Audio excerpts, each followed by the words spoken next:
One of my biggest gripes about offensive football is motioning just to motion.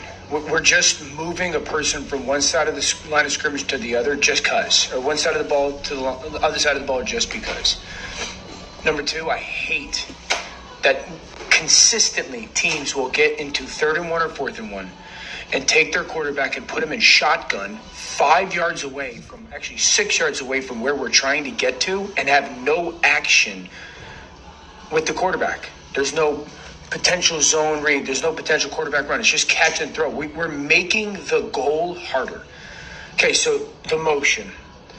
Motions across Kincaid. There's Steph, Shakir, Gabe Davis at the bottom. Kincaid goes in motion. What does the defense do? Okay, the defense does not run with him. High indicator they're in a zone defense, not a man defense. So in situational ball, you better have a great zone play call. Not a good one, a great one. They run rail mesh spot, rail mesh deep sit. Okay, so what happens is they play man with this corner on this guy because he's cut split solo. They think the shallow cross is coming. Everybody else is going to play zone. So rail is this back out of the backfield right now on a rail route. Versus zone defense stinks. Can't throw it to him. The defender doesn't have to go over the top, underneath. The defender doesn't have to go underneath Gabe Davis because the cut split who plays over the top. So option 1, dead play. Okay, the shallow cross coming from Steph. He's running into a zone defender. Not great. It's just not great. Could it work out if the execution is a 10? For sure. The deep sit. I got 3 guys in the middle of the field. Kincaid on the flat route. Zone guy's right there. Josh is looking away. Pressure off the edge. Got to climb the pocket. No one there. In 4th and 1, in the second half, when the team is struggling, why are we motioning and not caring what the information is? That I struggle with. We got 4th and 1, and we're catching the ball 6 yards past behind where we have to actually get to. I'm willingly making it 4th and 6. I'll never understand it. I'll never understand it, man. I'll never. It baffles me. Why are we motioning? Why? What is good, y'all? It's Jay Coffee back at it, man. Dan Orlovsky here, breaking down the game film. Just not a lot making sense in this Buffalo Bills Dorsey-led play called offense. You see, I like Orlovsky. Let me know if you rock with him too. I feel like his takes specifically to the Bills and Josh Allen have been very on point. And like, he's right. This is later in the game, second half. Offense is not getting a rhythm going. And on a 4th and short, you're motioning, not reading what the defense is telling you, and turning a 4th and short to a 4th and 6, which this is something I've really not understood for a while. Not just with the Bills, with a lot of teams we see do this in short yardage situations.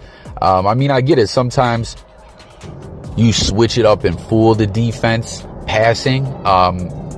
But the Bills, it's like they know that's what we're doing, and we're doing it out of shotgun, as that's been something that Orlovsky and others have said about Josh Allen and the Bills and this offense and the struggles this year, that when Josh is under center, as far as it goes for his timing, his pocket awareness, having him be a little just more mellow, it seems to work better, that the Bills should stick to keeping him under center more.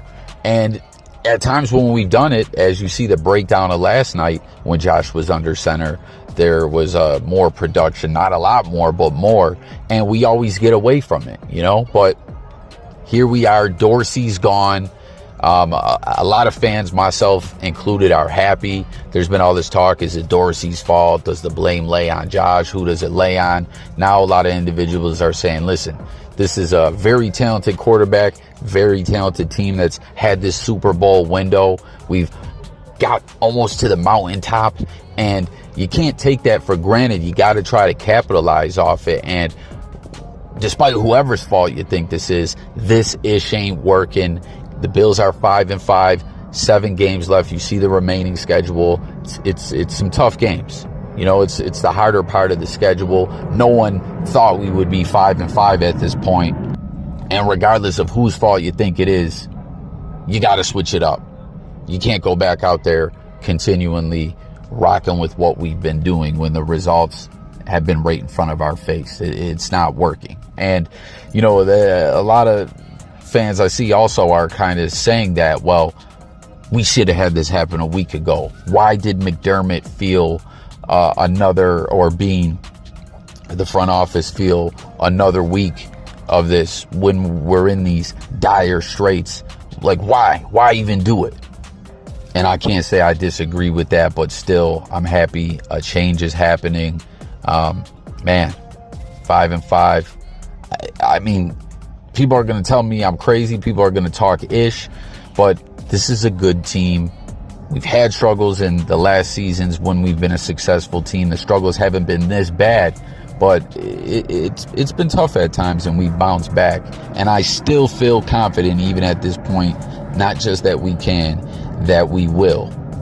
Now check this out, though. This stung. This stung for me. Former Buffalo Bill, a part of this team, had a lot to do with the success that this team and this offense had in the years leading up to this, right? With Josh and with McDermott and the change of the culture in Buffalo. We're talking about Isaiah McKenzie, man. Isaiah, you remember, was it last year or the year before when he was struggling on his return duties? I was like, damn, Isaiah, because this dude could be so explosive. Just ask the Miami Dolphins fans. They'll never forget that when Isaiah and the Bills in a Week 17 meaningless game a couple years back, Barkley started. You know, we rested all our starters.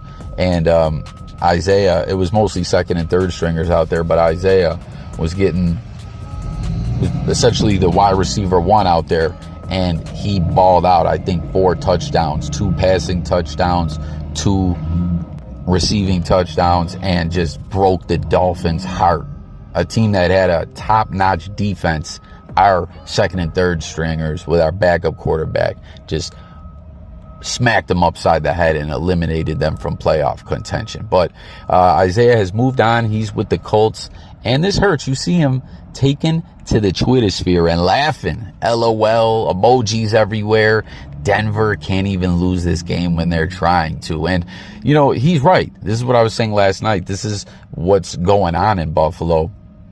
How things is just off. Like, we're a good team and we're playing like a ish team. We're playing sloppy, a lot of careless, not even takeaways by the Denver defense, giveaways. Like botching handoffs and things like that. It's just been bad. We're giving the game away.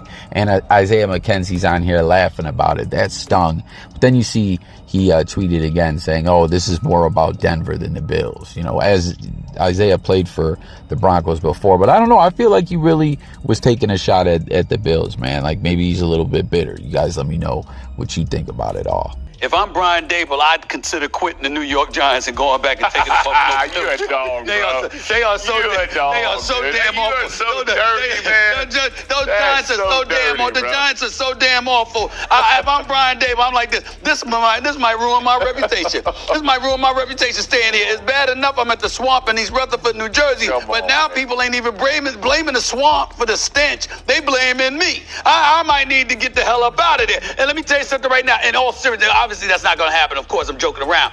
But I say this seriously. It wouldn't surprise me at all. They're making this move right now. They're desperate. They got to figure out something. But in the end, we can't rule out the fact that Brian Daboll ain't going to be going from the Giants after the season's over, and that slot ain't going to be open for him to return to. We can't rule that out. We can't rule it. Not as awful as the Giants look. It's the truth. Yes. Am I lying, Jeff? Am I off, Shannon, Jeff? Am I off? Stray, Shannon? What's happening?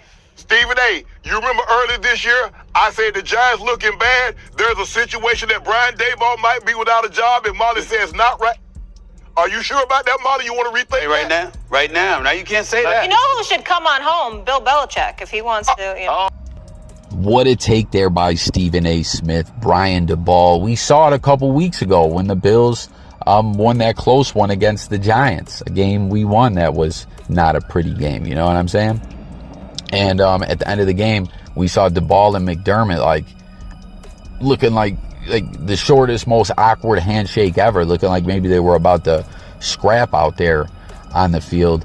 And then Josh and Daboll embrace, handshake, hug, talking it up before the game, talking it up after the game, leaving the facility together. You know, this guy knew what he was doing with Josh Allen in this offense and has been a proven offensive coordinator in this league. But this is what happens, right? He leveled up. He got a head coaching job, and they're talking about now it looks like he might be out the door with the Giants, which is kind of a shame. I mean, I know it's really bad what they got going on there, and I know teams want to win now, but you know, maybe he is going to be up out of there after just one season. But Stephen A. saying, hey, Dorsey's out the door, right? Bring him back to Buffalo. Now, more than likely that won't happen, and that would maybe feel awkward for Daboll going backwards if he did get fired. But at the same time, why not? Why not come back to a team that you had much success with? Josh loves you, the team loves you, you got this chemistry, a good rapport, all that. You know, it'd be great. But as we pointed out, there seems to be some tension between him and McDermott. A lot of fans feel like Daboll tried to backdoor McDermott in some way and take the head coaching job from up under him. But I don't know, it was clear there's some negative energy and tension between them. So even if this did happen, he does get the axe in New York, or New Jersey we should say, and wanted to come back to Buffalo. I think him and McDermott not seeing eye to eye will make that not happen. But I want to know what you guys think about it all. Again, 5-5, 7 games left. It's definitely a tough bulk of the season. I still believe, I really do, like everyone's talking ish and hating right now, as Josh Allen's a world-class quarterback, hell of an athlete. He's not necessarily playing like it, but his skill set is amazing. He's talented, and it's not out of the question for Josh to just get on point, this offense to start clicking, and for them to, you know, win the bulk of these games and make it back to the playoffs. We're only a game and a half out of the division lead, right? We beat the Dolphins. We play them again at the end of the season. We got another Jets next week. Got to get that revenge game against the Patriots. Only a couple games back from the wild card. Like, it is doable. This is a good team. The odds are stacked against them. The momentum don't feel like it's going to happen, but I still believe. But I want to know what you guys think about all this, as well as the Dorsey move. Is it too late? Orlovsky in the game film, Isaiah McKenzie, Daboll. Let's talk about it all. Thanks for watching. Sub up, and I'll catch you guys on the next one. Go Bills.